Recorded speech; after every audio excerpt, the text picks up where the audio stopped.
आजकल take career की दुनिया जितनी एक्साइटिंग है ना, उतनी ही कंफ्यूजिंग भी है। तो चलें आज इसी पर बात करते हैं और देखते हैं कि इस उलझी हुई लेकिन दिलचस्प दुनिया में आगे बढ़ने का बेहतरीन रास्ता आखिर है कौन सा। जो भी टेक की फील्ड में आने का सोचता है, उसके दिमाग में सबसे पहला सवाल यही आता है, सॉफ्टवेयर, एआई, डेटा, डेवऑप्स, आखिर जाऊं तो जाऊं कहां? इतने सारे ऑप्शंस हैं। और सच में ये एक बहुत मुश्किल फैसला है, लेकिन फिक्र ना करें, आज इसी को आसान बनाने की कोशिश करते हैं। पहले की बात करें ना, तो रास्ता बड़ा सीधा साधा था। बस डेटा स्ट्रक्चर्स, एल्गोरिदम सीखे, कोई एक डेवलपमेंट स्किल पकड़ी और बस आप जॉब मार्केट के लिए तैयार थे। लेकिन अब सीन बिल्कुल अलग है। जैसे जैसे टेक में मौके बढ़े हैं, वैसे वैसे कंफ्यूजन भी बढ़ गया है। ये अब एक सीधा रास्ता नहीं बल्कि एक पेचीदा भूल भुलैया बन गई है, जहां हर मोड़ पर एक नई स्पेशलाइजेशन खड़ी है। चलें आप जरा एक नज़र हकीकत पर डालते हैं। बात करते हैं उस सख्त मुकाबले की जो टेक जॉब मार्केट में चल रहा है। देखें, यहाँ कामयाबी के लिए सिर्फ मेहनत ही काफ़ी नहीं है, बल्कि एक प्रॉपर स्ट्रेटजी, एक सोचा समझा मंसूबा भी चाहिए ताकि इस भीड़ से अलग नजर आ सकें।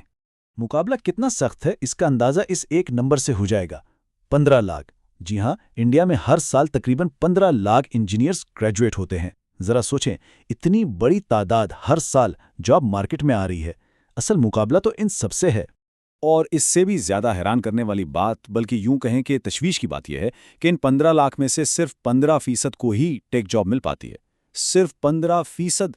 तो सवाल यह है कि बाकी 85% का क्या होता है? ये एक कड़वी सच्चाई है कि सिर्फ डिग्री होना अब जॉब की गारंटी बिल्कुल नहीं रहा। तो फिर इस मुकाबले में आगे निकलने का पहला कदम क्या है? देखें, जो एक्सपर्ट्स हैं वो कहते हैं कि सबसे पहला टारगेट ये होना चाहिए कि अपनी क्लास के टॉप 20% स्टूडेंट्स में जगह बनाई जाए। क्यों? क्योंकि कंपनियां सबसे पहले इन्हीं लोगों को नोटिस करती हैं। ये कामयाबी की तरफ पहला और सबसे ज़रूरी कदम है। लेकिन अगर मकसद सिर्फ एक जॉब लेना नहीं है, बल्कि करियर में वाकई कुछ बड़ा करना है, लीडर बनना है, तो फिर असल टारगेट टॉप 5% होना चाहिए। और जब आप उस 5% में आ जाते हैं, तो फिर आप जॉब नहीं ढूंढते, बल्कि अच्छी जॉब्स और मौके आपको ढूंढते हैं। अच्छा, तो इतनी सारी कंफ्यूजन को ख़त्म कैसे किया जाए? चलें एक सीधा सा फ्रेमवर्क देखते हैं। इससे यह समझने में मदद मिलेगी कि अपनी प्रायोरिटी के हिसाब से कौन सा कैरियर पाथ चुनना चाहिए और फैसला करना बहुत आसान हो जाएगा। तो अब सवाल यह है कि कौन सा रास्ता चुना जाए? जवाब बहुत सादा है। ये इस बात पर डिपेंड करता है कि आपकी तरजीह क्या है। अगर सबसे ज़्यादा तनख्वाह चाहिए तो फिर सॉफ्टवेयर इंजीनियर या एआई इंजीनियर का रोल टारगेट करें। इनमें पैसा सबसे अच्छा है, लेकिन मेहनत भी उतनी ही ज़्यादा है। अगर प्रायोरिटी यह है कि बस जल्दी से इंडस्ट्री में एंट्री मिल जाए, तो सॉफ्टवेयर डेवलपर, डेटा एनालिस्ट या सॉफ्टवेयर टेस्टर बनना सबसे आसान है, क्योंकि इनकी जॉब सबसे ज़्यादा हैं। और अगर नज़र मुस्तकबिल पर है, यानी लॉन्ग टर्म ग्रोथ चाहिए, तो फिर एआई इंजीनियर, सॉफ्टवेयर इंजीनियर और डेटा साइंस बेहतरीन ऑप्शंस हैं। ठीक है, तो क्या करना है ये तो कुछ साफ हो गया। अब सवाल आता है कैसे करना है, यानी इन बेहतरीन जॉब्स के लिए कौन सी स्किल्स, कौन सी महारतें सीखनी पड़ेंगी।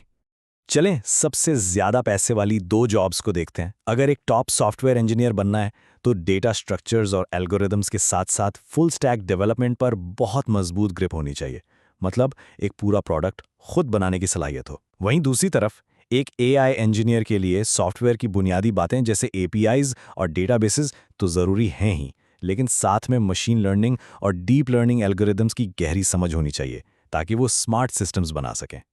अच्छा, एआई का नाम सुनकर और एल्गोरिदम्स की बात पर अक्सर लोग रियाजी यानी मैथ से डर जाते हैं। लेकिन यहाँ एक अच्छी खबर है, एआई के लिए जो मैथ चाहिए उसके सिर्फ 4 मेन पिलर्स हैं: लीनियर अलजेब्रा, स्टैटिस्टिक्स, प्रोबेबिलिटी और डिफरेंशियल कैलकुलस।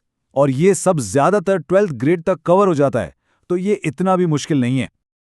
और जिन रोल्स की हमने बात की थी कि उनमें एंट्री जल्दी मिल जाती है, जैसे डेटा एनालिस्ट या सॉफ्टवेयर टेस्टर, वो एक बहुत अच्छी स्ट्रैटेजी हो सकती है। कैसे? आप उन रोल से शुरुआत करें, इंडस्ट्री का कीमती तजुर्बा हासिल करें, साथ साथ नई टेक्नोलॉजी सीखते रहें और फिर कुछ साल बाद डेटा साइंस या डेवलपमेंट जैसे बड़े रोल में स्विच कर लें। यहाँ एक बात याद रखना बहुत ज़रूरी है। कुछ फील्ड्स जैसे साइबर सिक्योरिटी, डेवऑप्स या क्लाउड में फ्रेशर्स के लिए डायरेक्ट जॉब मिलना बहुत मुश्किल होता है। कंपनियां इन रोल्स के लिए अक्सर तजर्बाकार लोगों को ही रखती हैं। तो इनको अपना पहला टारगेट बनाने के बजाय बेहतर है कि पहले अपनी बुनियाद मजबूत की जाए और फिर कुछ साल बाद इन फील्ड्स का सोचा जाए। अच्छा, अब तक हमने रास्तों और स्किल्स की बात की, लेकिन अब आते हैं सबसे अहम चीज पर, वो सीक्रेट इंग्रेडिएंट जो टैलेंट से भी ज्यादा जरूरी है, और वो है सही माइंडसेट और डिसिप्लिन। ये बात बहुत ध्यान से सुनिएगा। सबसे अहम चीज़ जो अहमियत रखेगी वो दिलचस्पी या जज्बा नहीं है। सबसे अहम चीज़ जो अहमियत रखेगी वो हमारी कोशिशें हैं। हम हर जगह सुनते हैं कि फॉलो योर पैशन, लेकिन सच्चाई ये है कि सिर्फ पैशन या इंटरेस्ट से कुछ नहीं होता। जो चीज़ असल में मैटर करती है वो है रोज़ाना की जाने वाली मुसलसल मेहनत। तो ये मुसलसल कोशिश है क्या? इसका एक सीधा सा हिसाब है।